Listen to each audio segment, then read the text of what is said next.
Welcome, I am RJSMITH, and this is Crazy News Reacts. Let's get going right away. I don't want to waste any time on this. I have a lot of news to cover with you guys. Ladies and gentlemen, good morning. Today, we're going to change this episode up a little bit. We're going to talk about President Trump's attempted assassination yesterday in Butler, Pennsylvania. It's a sad day for America. Anytime a president is attacked, more so because this follows a nasty campaign with calls for Trump's removal and threats issued against him, with people like Rachel Maddow on MSNBC, Joy, whatever her name is, MSNBC, with all of these political persecutions and charges and trials. This was bound to happen. We have to bring the tone in America way down this morning as the FBI names the deceased shooter this morning. The FBI has come out this morning and named the shooter in the attempted assassination of former President Donald J. Trump. The 20-year-old man from Bethel, Pennsylvania, was killed on the scene atop a roof more than 200 to 300 yards away. His name, Thomas Matthew Crooks. And although they have identified them, they still have not determined a motive for this. Although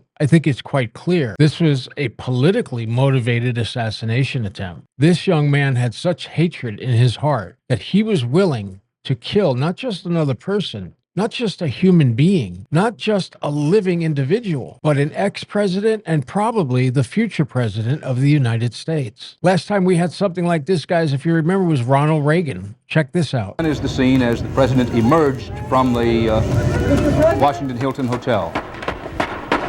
In addition to Trump, other people at the rally were killed and injured. Trump said last night that, quote, "I knew immediately that something was wrong in that I heard a whizzing sound and gunshots and immediately felt a bullet ripping through my skin. Much bleeding took place, but that he was okay and God bless America." The Pittsburgh special agent in charge of the FBI, Kevin Rojek, labeled this as what we all knew, an assassination attempt. This evening we had what we're calling an assassination attempt against our former president, Donald Trump. It's still an active crime scene. As I mentioned, we have a number of agents on scene.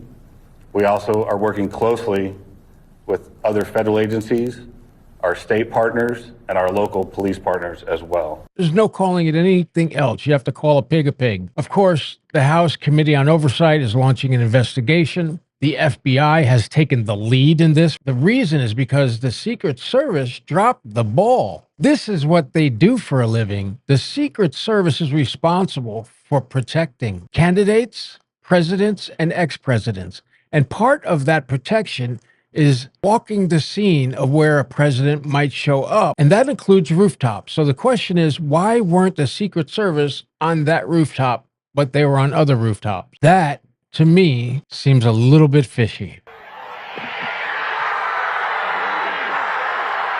The former president was standing on stage at this location.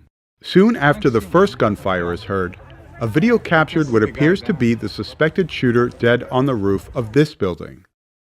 The building is the closest one to the rally that wasn't within the security perimeter and is roughly 400 feet north of where Trump is standing. The location of the body matches the likely firing position. This is because the injury to the ear of Trump, who is facing northwest, is consistent with gunfire from that location. An audio analysis of the shots by an acoustic expert at Montana State University found the gunfire reached the stage from the same approximate distance as the body's location. A Secret Service spokesman also said the suspected shooter fired from an elevated position and was killed. A video filmed during the rally showed a law enforcement sharpshooter positioned on a roof roughly 400 feet from that suspected gunman and aiming in the gunman's general direction before Trump was shot. Footage recorded after the shooting shows one spectator bleeding from a head wound in the bleachers to the north of where Trump was standing. According to the Secret Service, one person at the rally was killed and 2 others were critically injured.